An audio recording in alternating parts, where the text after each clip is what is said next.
Towards the end of May, we had the pleasure of visiting Boxcroft Garden and Design in Dawson Springs. This cut flower farm is a colorful and creative space for sisters Debbie and Tammy to grow cut flowers, bake delicious bread, and create beautiful art. After living in DC for many years, Debbie and Tammy decided to pack up and move to Dawson Springs. They had no connection to Dawson Springs or Kentucky, but they had big plans and the drive and creativity to achieve them. Debbie has always been happiest working in the soil and gladly embraced the life of a farmer. She is constantly learning how to grow better flowers in as natural a way as possible. Tammy, whose background is in photography and writing, has found a new love of crafts.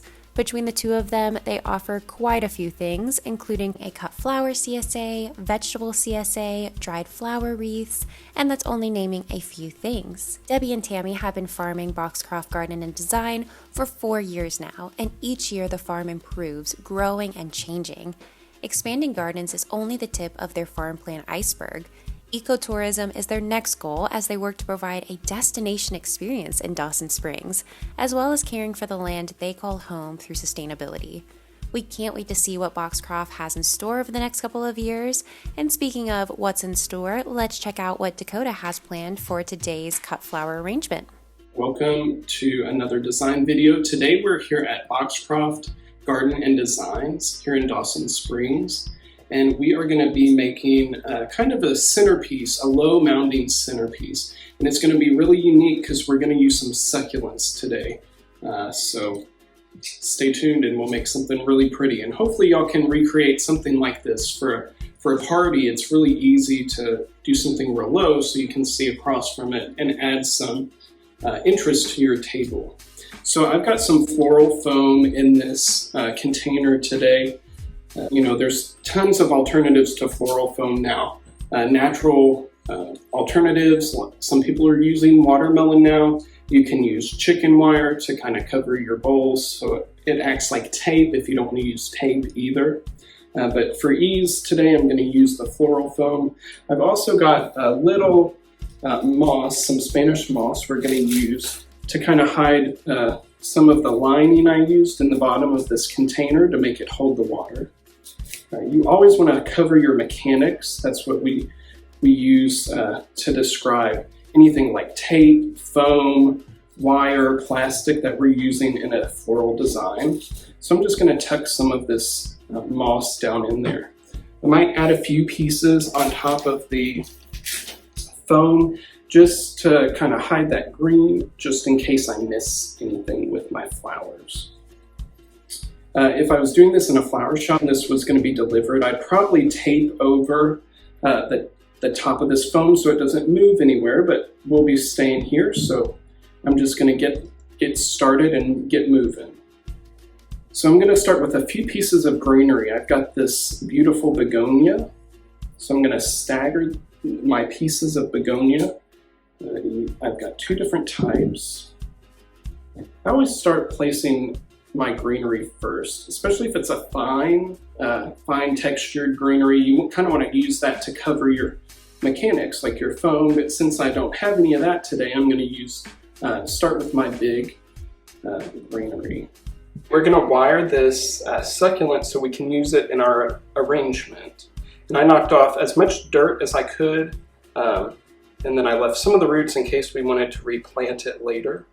So what we're going to do is take a green floral wire and we're going to run it through some of these leaflets to kind of give us a hold. Carefully though, because we don't want to break it. We're going to pull that through. Make sure, oh, I went up too high. Pull that through and make sure it's not too tight, that they pop off. And then I'm going to weave the wires back to the middle.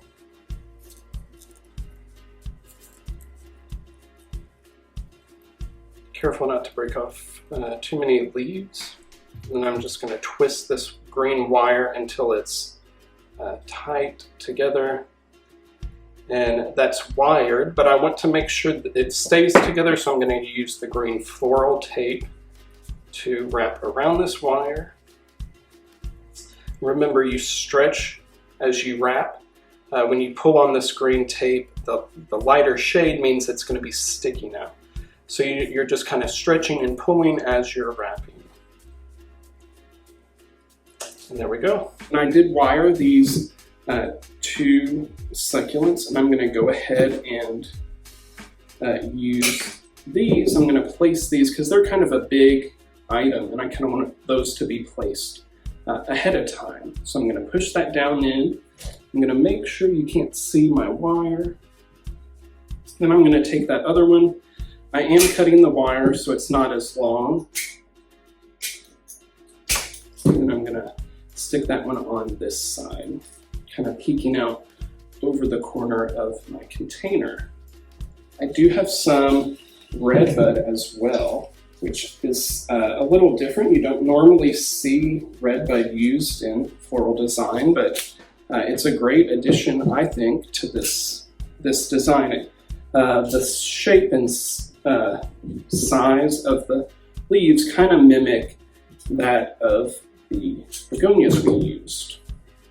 Kind of down to hide some more of my mechanics. And then I'm going to put one more over here by the begonias to help hide the foam. And I do have more of these I might use later to fill any holes I see.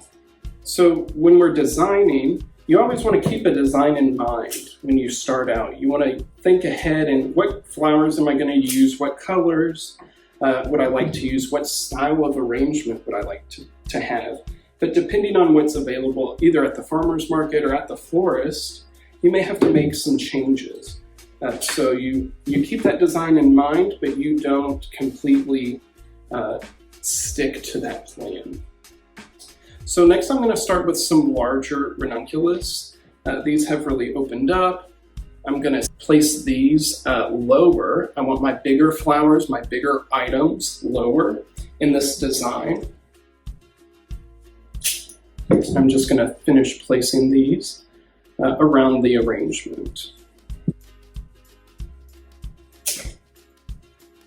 And I do like ranunculus greenery. So in something low like this, I might save some of these pieces and place them throughout the arrangement to kind of break up the texture. When you're working with, these are not large flowers, but in this case, they're large compared to everything else we're using. So I want to use those leaves to break up that texture. So with this arrangement, with the foam, you don't really need to use tape on the container like we have in other videos. This one, with the foam, since it's going to stay here, if I was traveling with it, I might do 1 or 2 pieces of tape across just to make sure it's not going to slip and slide. But there's always the chance it could. So if you feel like you need to, you can always tape. But with this foam, it's going to hold in place. And I made sure my foam was pretty tight in my container. I'm going to cut this one really short to plug this hole I see. And as you start placing flowers, you kind of can see how your arrangement is going to come along. They tell you to keep your bigger flowers lower and your darker colors lower as well. If you have dark colors up high that are larger, your arrangement's going to have an odd weight to it. So it's going to look top heavy. And unless that's the look you're going for, you want to keep your lighter colors as outer colors. I've got a lot of this greenery saved up down here. I'm just going to place some really quickly.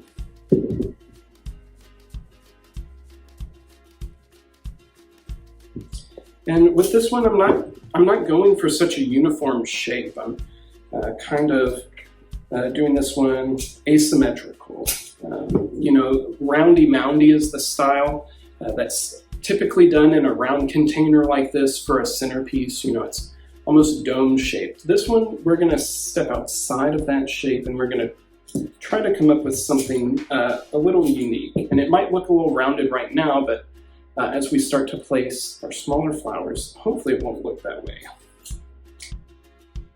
As you're practicing your design, the only way to get better is just doing. So don't be afraid to try different things. Try a new style.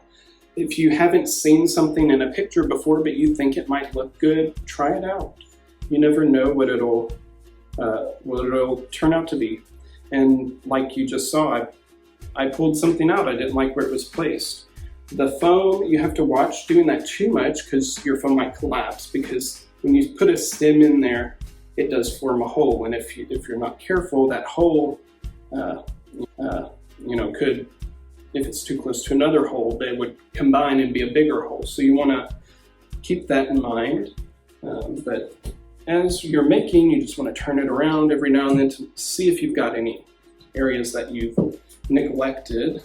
And I see a couple, so I'm going to use some of this white yarrow, maybe tuck these in down deep, give me a different texture as well as a different color. Don't be afraid to try different color combinations. Traditional color combinations aren't always going to be what fits your style. So now I've got some nigella pots. I'm going to stick some bigger ones down at the front to add that different texture. I love how that looks.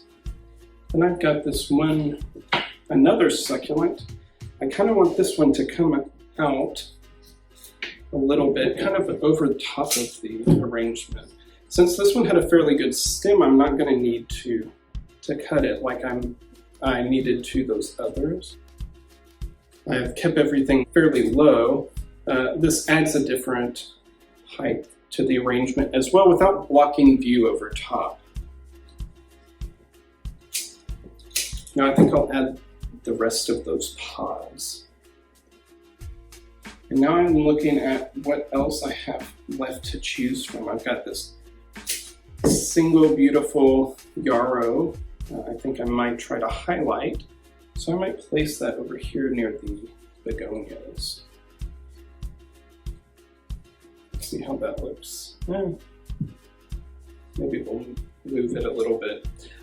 Also to note, when you pull something out of the foam, unless it's like greenery or something, you might want to give it another cut. Sometimes that the stem has filled with the foam and it won't absorb the water the same. I've got some perennial baby's breath, which is gorgeous and interesting, and you don't see it very often. It would be very hard to find at a florist. So this is something you would want to go to a local cut flower farm for. I'm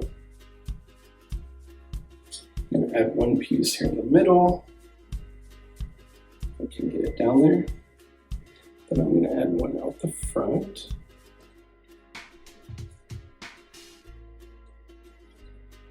I've got some creeping Jimmy. I'm going to try to tuck down in there.